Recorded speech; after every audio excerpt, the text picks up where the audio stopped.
Voici la deuxième partie de la vidéo sur les hormones. Si vous n'avez pas regardé la première partie, je vous conseille d'aller la voir d'abord. Je vous mettrai le lien de la vidéo en bas dans la description.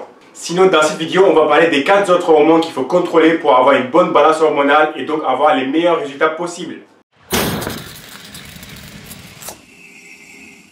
Donc, après la testostérone et l'hormone de croissance, la troisième hormone qu'il faut contrôler, c'est bien l'insuline. L'insuline, en fait, c'est une protéine qui est produite et libérée par le pancréas à chaque fois que vous mangez des glucides, des protéines ou les deux ensemble.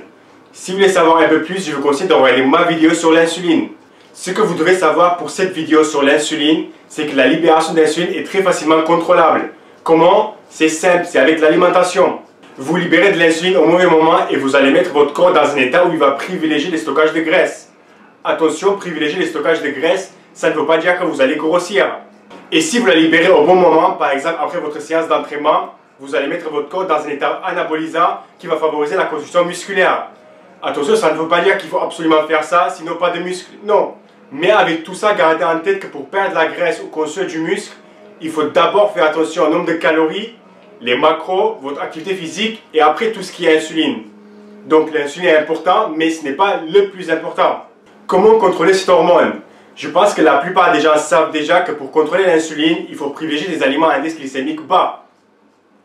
Et si tu manges un aliment à index glycémique élevé, mange avec un aliment à index glycémique bas, car souvent les deux ensemble, tu auras un repas à index glycémique bas. Et puis juste après votre séance, consommez un aliment à index glycémique élevé pour avoir un pic d'insuline et favoriser l'anabolisme.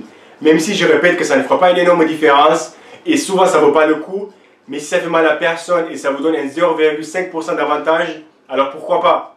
La quatrième hormone, c'est les hormones thyroïdiennes qui sont principalement responsables à la régulation de notre métabolisme, soutient aussi la synthèse de protéines et aident à brûler de la graisse. C'est les hormones thyroïdiennes car il y en a deux, la T3 et la T4. La T3 est très importante car c'est elle qui dit à vos cellules d'envoyer un message à votre ADN pour stimuler votre métabolisme en brûlant de la graisse. Et c'est comme ça que la T3 aussi régule votre taux de cholestérol et vous aide à rester plutôt sec. Si tu as un problème de thyroïde, oublie ce qui est la perte de graisse. Si par exemple ton objectif est de perdre du poids et pendant quelques semaines tu es sûr d'être en déficit calorique et en même temps tu fais 2-3 séances d'activité physique par semaine et au bout de quelques semaines, un mois, tu ne perds pas de poids, je te conseille d'aller faire un petit test pour vérifier si tes thyroïdes fonctionnent correctement. Voici les symptômes pour savoir si vous avez peut-être un problème, mais le mieux sera de faire une prise de sang. Est-ce qu'il y a des petites choses qu'on peut faire pour améliorer le fonctionnement de la thyroïde? Oui, éviter les régimes très agressifs. Diminuer les glucides et surtout le sucre rapide. Manger des bons lipides comme l'huile de coco, du beurre et des œufs. Ajouter les fruits de mer et sel de mer dans votre alimentation. Il y a aussi l'activité physique qui améliore le fonctionnement de la thyroïde, donc essayez de faire une activité physique régulièrement. Il faut aussi contrôler au maximum le stress et avoir une bonne sommeil. Et puis vous pouvez prendre aussi l'iodine en complément. La cinquième hormone, et pour moi le plus important, c'est le cortisol. Le cortisol est probablement l'hormone le plus sous-estimé. C'est une hormone catabolique et elle a l'effet inverse de la testostérone et l'hormone de croissance. Ce qu'il faut savoir sur le cortisol, c'est qu'il est libéré quand votre corps est en stress et il est au pic le matin tôt après le réveil. Donc si votre objectif est de construire du muscle, vous vous levez le matin, vous ne mangez pas et vous allez vous entraîner, c'est pas le top. Il n'y a pas grand chose qu'on peut faire pour carrément arrêter la libération du cortisol. Même si avoir un taux de cortisol élevé ce n'est pas bon, le cortisol est une hormone très importante pour réguler la réponse inflammatoire et l'équilibre de la glycémie en période de stress. C'est bien le cortisol en excès qui pose un problème. Et les dangers sont la réduction de l'hormone de croissance et la production de testostérone, l'ostéoporose, la perte musculaire et l'augmentation de la graisse abdominale, la difficulté d'apprentissage, une utilisation de glucose réduite et un système immunitaire très faible. Comment contrôler le cortisol? Bien que la libération du cortisol est inévitable, il peut et il doit être contrôlé et ça se passe avec l'exercice, musculation et du cardio. Oui, je sais que c'est un paradoxe, l'entraînement cause un stress et le stress libère le cortisol.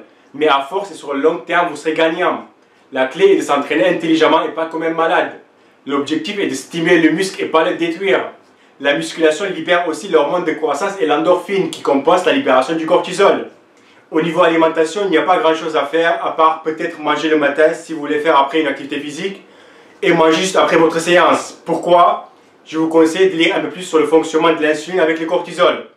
Et il y a aussi la gestion de stress. Comme le cortisol est libéré en réponse des événements stressants dans la vie, essayez de contrôler ces événements pour ne pas trop libérer de cortisol. Donc, essayez de ne pas avoir une vie trop stressante. Au niveau complément, il y a la vitamine C et la glutamine qui peuvent vous aider à réduire votre taux de cortisol. Et puis, n'oubliez pas que le cortisol est à son plus bas et l'hormone de croissance sont plus haut pendant votre sommeil profond. Donc, dormez bien. Et la dernière chose que vous pouvez faire, c'est limiter la consommation de caféine. La dernière hormone pour cette vidéo, c'est l'œstrogène, une hormone produite principalement chez les femmes et beaucoup moins chez les hommes. L'œstrogène est plus important que ce qu'on pense pour l'homme pour construire du muscle, être en bonne santé avec plein d'énergie. Avec trop d'œstrogène dans votre sang, vous allez favoriser le stockage de graisse, vous allez avoir du mal à perdre de la graisse, construire du muscle sera pratiquement impossible et vos performances à la salle ou dans le lit vont souffrir énormément. Et ce qui est bizarre, c'est que vous avez ces effets avec un taux d'estrogène élevé et un taux d'estrogène bas. Donc, il faut être juste au milieu. Pour contrôler votre taux d'estrogène, donc la réduire, car en général, soit on a un taux normal, soit on a un taux élevé, sauf si on prend certains médicaments. Donc, pour la réduire, ce que vous pouvez faire, c'est diminuer votre taux de graisse. Plus vous avez un taux de graisse élevé, plus vous avez une enzyme qui s'appelle l'aromatase qui transforme la testostérone en estrogène. Donc, le plus important pour diminuer votre taux d'estrogène, c'est diminuer votre taux de graisse. Vous pouvez aussi avoir une alimentation riche en légumes crucifères, comme le brocoli, le chou-fleur et le chou. Il y a le zinc qui inhibe l'enzyme aromatase. Et la dernière chose, c'est de limiter la consommation d'alcool.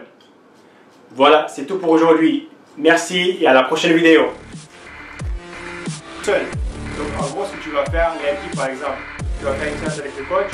Mercredi, vendredi, tu vas suivre son programme seul. Et je te garantis que ce sera largement mieux de faire